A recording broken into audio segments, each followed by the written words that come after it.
Hi guys, welcome back to another video with me, Kevin Twist, and in today's video we are talking about Celtic transfers. I'm going to give my thoughts on the incomings, outgoings, and at the end of the video I'll finish off with a couple of positions I'd like to see us still bring players in. So let's get underway. Celtic started off the signings with Maeda. We kind of knew that was already going to happen back in January because it's an obligation, so yeah, I'm very happy with that. I prefer him off the left and he's a striker, but I think he's a really good bench option for us, as he is so fast and he puts the press on. I think he's a very useful player and a great signing, especially as it was quite cheap. But also on about obligations, options, that, we might as well go to the big two signings, shall we say. Carter Vickers, let's start with him. What a signing, CCV, what a rock at the back. Him and Carl Starfelt at the back, what a duo. And I'm very happy to see him join from Spurs. Great player, and I think we'll make a big profit on him in years to come, as he is an excellent centre half. And we might as well talk about the one where we're like, is it going to happen? Is it not? He's here, there, he's everywhere, he's travelling the whole world. It's Jota. Man done a world tour before signing that contract. But yeah, what a great signing that is. He plays on the left, plays on the right, scores goals for fun. He's a Portuguese winger. What a man, better than Ronaldo, and yeah, very happy with those signings that I've seen so far. Great players, so happy to see those loans become permanent. Great bit of business there. And then we might as well talk about a free agent signing that we did. And no, I'm not going to talk about the one that's the most recent signing. Let's talk about the one that strengthens a key area that we've probably not had for a while. Two solid goalkeepers. We have Jota, who joined last year. And then we have Benjamin Seagrass, who joined at the end of his Dundee United contract. And what a keeper he is. I mean, what a shot stopper. I can't remember the last time we had two solid goalkeepers. Bob, maybe, Foster and Craig Gordon, but Craig Gordon was kind of getting shoved out the door. And that's how he ended up at Hearts. As we thought Foster was kind of going to stay after the loan. But we move on from that. Very happy with the goalkeeping situation. You've got Joe Hart, Seagrass, two solid keepers. Oyemi's coming through, and you're like, he's a future keeper, hopefully. Scott Bain, prefer not to speak about him. And of course, the GOAT Connor has on loan at HJK. So yeah, goalkeeping department, brilliant. And then we may as well talk about the left back signing, where we've got another big three, not just CCV and Jota this summer at left back. We've seen Bernabe join from Argentinian side Lanus, I believe is how you pronounce it. Lanus. I'm very happy with this signing. He's a very different left back than what we have with Greg Taylor. Greg Taylor's a lot more better defensively from what I've seen so far in pre-season. Bernabe seems like he's almost like a left winger playing at left back. Is probably the easiest way to put it. His crosses look fantastic though that he puts in. However, maybe a bit questionable defensively from what we've seen so far, but it is only pre-season. We'll see once he gets into these competitive games.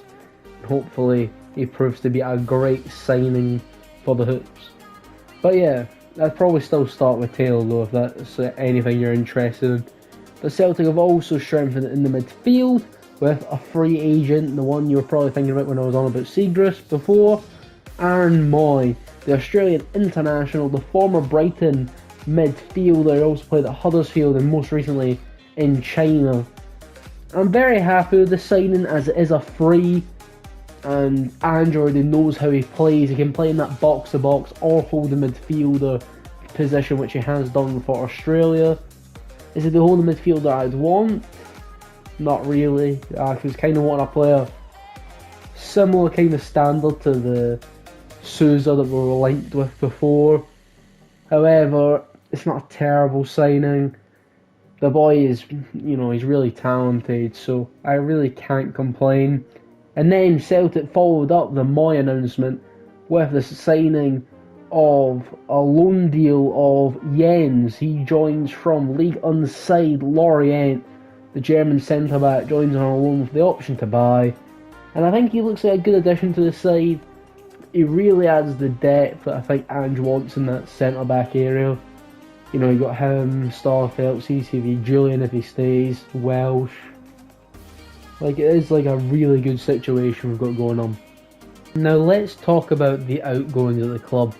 We'll start with our rumour and then we'll go into the loan departures and the permanent departures and then the positions that I'd like to see us get at the very end of the video. So, we had rumours of Christopher Julian leaving the club to join Schalke after he recovered from that terrible injury, because Barkas is terrible, but we'll move on to him shortly. Sadly, that deal didn't happen. I say sadly not because I want him to leave, just because some of the fan interactions he's having online due to a really poor translation of a French interview. I've seen a French account saying it was just poor translation, so I'm just going to go with that.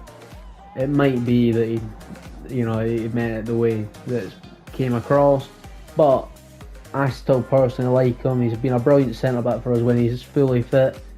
I don't think he's at that level anymore to be that fully fit centre-back, but if he can be even half the player, I'd love him to still be the backup choice, along with Jens, of course, as I said earlier in the video. I think they two, if we, and Starfelt and Carter Vickers, that is like a centre-back 4. I'm not talking about Welsh, I'd rather go out on loan or sold. But yeah, I think they 4 would be a solid 4, even if Julian does go. Welsh is good enough for certain games. But yeah, now let's move on to some loan exits. There might be more than the ones I'm about to say, so if there's one that I've missed, sorry. So Barkas, Sorrell, Monte and Scales are the ones I remember from the top of my head. Barkas has went to Holland, Sorrell has went to Portugal, and Monte and Scales have went to fellow SPFL clubs. Monte has went to St Johnstone, and Scales has went to Aberdeen. Aberdeen actually want to purchase him permanently, so we'll see what happens there. But I did see a really good pass from in the Premier Sports Cup, I believe in the 4th round of it, of the 4th match day of the groups. It was an excellent pass. He plays it right down the left, it gets cut across.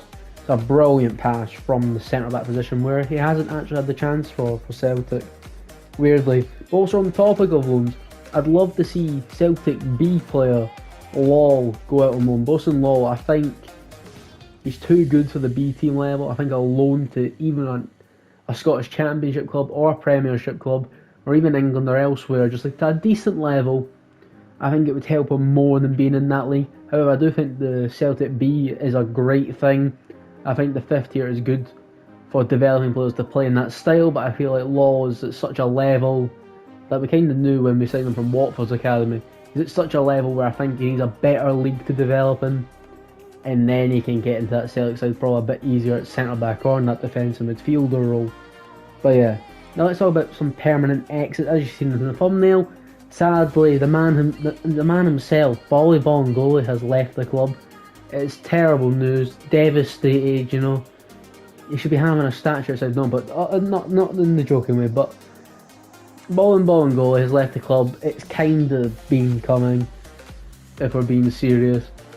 He probably should have been forced out the door after that situation with Spain during COVID. You know, it's a weird one. When he first came to Celtic from Rapid Vienna, it looked like, he was the left back we needed. He's really good going forward, to be fair. I can remember quite a few crosses where he cuts it back across, like the likes of Edward. He's really good going forward, still questionable defensively, but I think it's right that he's left the club and goes back to Belgium, his homeland. But yeah, but we've also had some other players leave the club, as we knew at the end of last season going into the title party. Roderick and Beaton left the club. Roderick is still yet to find the club, but the rumours are that he'd go back to Australia probably. Whilst Beaton had the same rumours that he'd go back to his homeland of Israel, which he has. He went back to an Israeli club. I hope both of them have a great end to their careers. But we've also had some young players ending up leaving the club. We'll start with Luca Connell. It's a really weird one with Luca Connell. It's weird of the 3 that I'm going to mention. Luca Connell was playing Championship football in England. Like, that's a really good standard for Bolton. They're not the best of teams, but he was playing at a decent standard. He comes to Celtic, and I can't really think of any appearances he's made to Celtic bar pre-season friendlies. And then bar that, it's been 2 loan spells at Queen's Park, and you're just a bit, you know, what's happened? He should have been a future Celtic midfielder, and it's just from playing in the English Championship for Bolton to been at the level of Queen's Park, it seems. But he has went to Barnsley. Good luck to the lad. He's still got a long time left in his career to sort things out. And speaking of another young lad in midfield, Ewan Henderson. When Brendan Rodgers was, just before he left to go to Leicester,